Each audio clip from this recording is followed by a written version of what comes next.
Sid, yeah. At that time, he wasn't crazy like the Diamond at all. You know, he was just always a friendly, humorous guy. Always a little chuckle and a laugh. You know, I liked him a lot. He was a nice bloke, Sid. He was absolutely delightful. At the time when it was considered fashionable to be rather cool, and no one introduced anyone to anyone else, so that you could spend whole parties just addressing people as man. Sid was someone who'd sort of come up and say, "Hi, I'm Sid," and so on. I mean, he was a really easygoing, outgoing personality.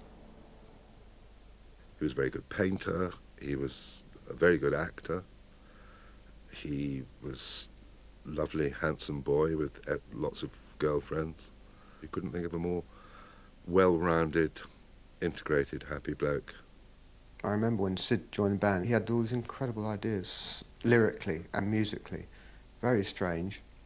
And very childish in a way, some of his stuff. I mean, it's kind of fairy tales and all this stuff, but totally unique. I'd never heard anything like it, and it was fabulous.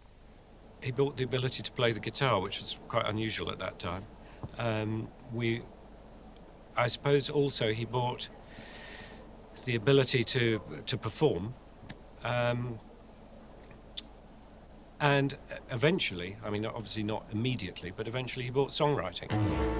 Arnold Layne.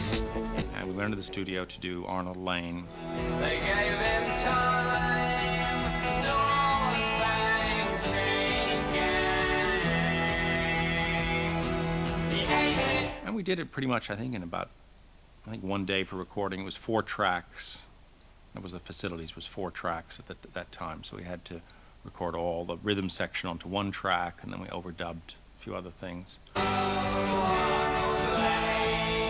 It's banned by Radio London because it had references to transvestitism and also to nicking underwear. But we hyped it a bit with a gentleman whose name I wouldn't dream of revealing, who in those days could enable you to improve your chart position for comparatively small expenditure. We managed to hype it to 21.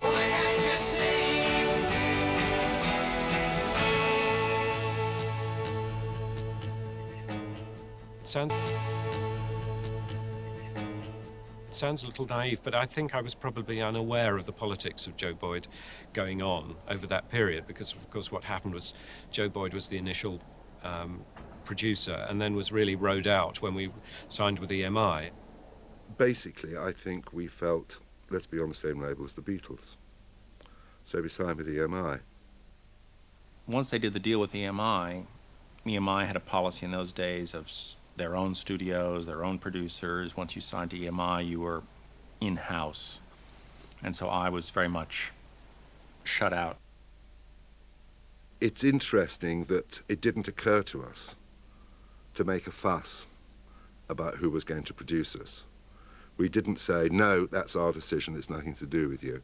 We said, yes, okay, we sort of gave in. To work at Abbey Road in those days was a wonderful experience. I was just very, very excited. Doing your first album, putting down your music onto tape, and knowing that the Beatles are next door doing Sgt. Pepper. Because I was a bit of a snob before then. I was a real jazzo. And I didn't really believe that pop music meant anything at all. When I heard Sgt. Pepper, it changed my attitude to what people like us could do. Their follow-up single, See Emily Play, reached number 6 in the charts and was closely followed by the album Piper at the Gates of Dawn. The Floyd were on their way. Emily tries but misunderstands.